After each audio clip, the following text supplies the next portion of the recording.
Alright, I'm not trying to beat a dead horse here, but they just keep doubling, tripling, and quadrupling down on this horrible trade. 3 months later, and somehow it's even worse. Now, before we get too deep into this, let me be clear. I'm a Luka Doncic fan. Full stop. My dog's name is Luka. I have Luka jerseys. I even have his shoes. Well, okay, only the dog part is true. But anyway, when I heard about the trade, I screamed for my son. I was shocked. But when the full details came in, I went from shocked to horrified. That's it? That's the whole deal? Fast forward to now, Mavs GM Nico Harrison and CEO Rick Welch just held a press conference, and let's just say, they didn't help their case at all. If anything, they managed to pour more confusion and frustration into the fire. One of the first things out of Harrison's mouth was, "I did know that Luka was important to the franchise. I didn't quite know to what level." Anger and outrage from the fan base, has that exceeded what you were kind of planning for?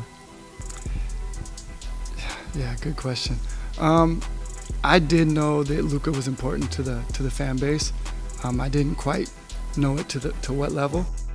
Wait, what? How did you not quite know how much fans cared about a generational superstar who carried your franchise for 7 straight years?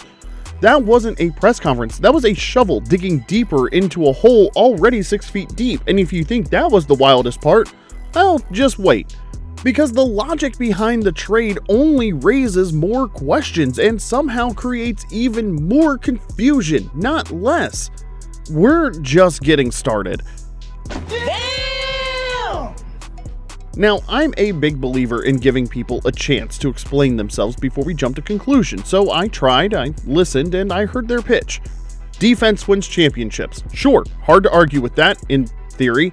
They also made it known they were targeting Anthony Davis. The belief was pairing AD with Kyrie gives Dallas a real shot at contending. Okay, let's pretend we forget the fact that Davis is basically the most injury-prone superstar of the past decade. Let's pretend we overlook the playoff no-shows. If, and it's a massive if, he's healthy, yes, there are maybe 2 or 3 players better on both ends of the floor. But let me hit you with a stat. In 13 seasons, AD has played over 70 games 3 times. So naturally, what happens in his first game with the Mavs? Yep, you guessed it, injured. And suddenly the big gamble looks more like a very expensive lesson. But I can tell you what's already not a gamble is clicking that like and subscribe button. No risk, high reward. You get more great content and we get to keep making it. Alright, now back to the rant. Look, I'm not here to bash Anthony Davis. When he's healthy and locked in, he's a top tier 2-way player who can carry a team to the finals, but let's be real.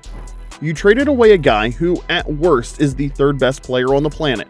A guy who carried 2 less talented teams to the Western Conference Finals and the NBA Finals in back-to-back years. A guy who is still only 26, and in return, you got Anthony Davis, who's 32.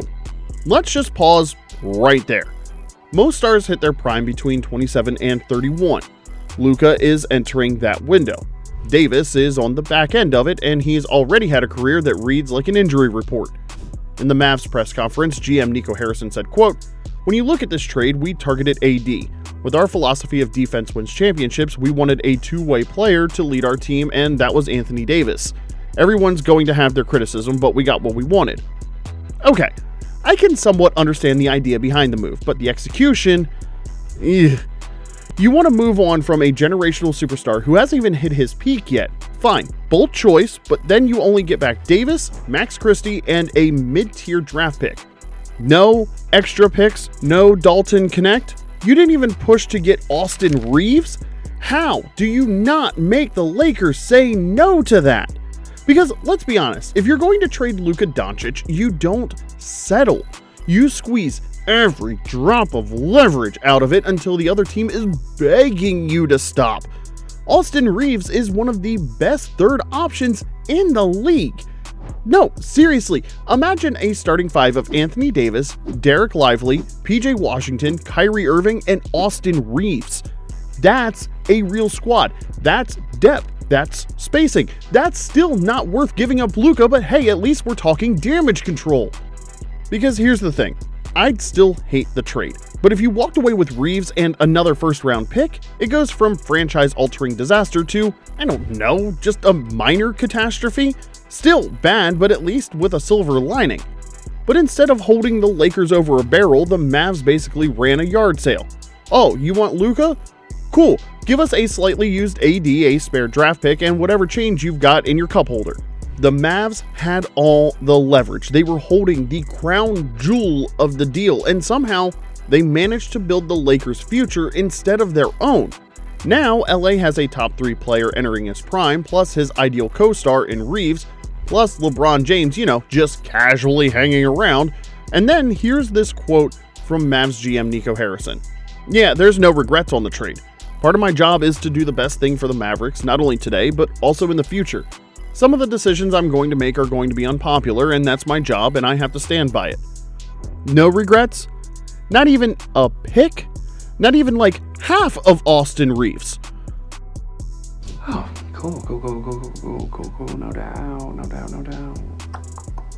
Anyway, if you want to feel slightly better about your favorite team, unless they're already booking Cancun, check out our full playoff preview for both conferences, how each team can actually win it all, and if you've been enjoying these videos, a quick click to like and subscribe helps us a lot. This channel's growing thanks to all of you. Thanks for watching, and we'll see you in the next one.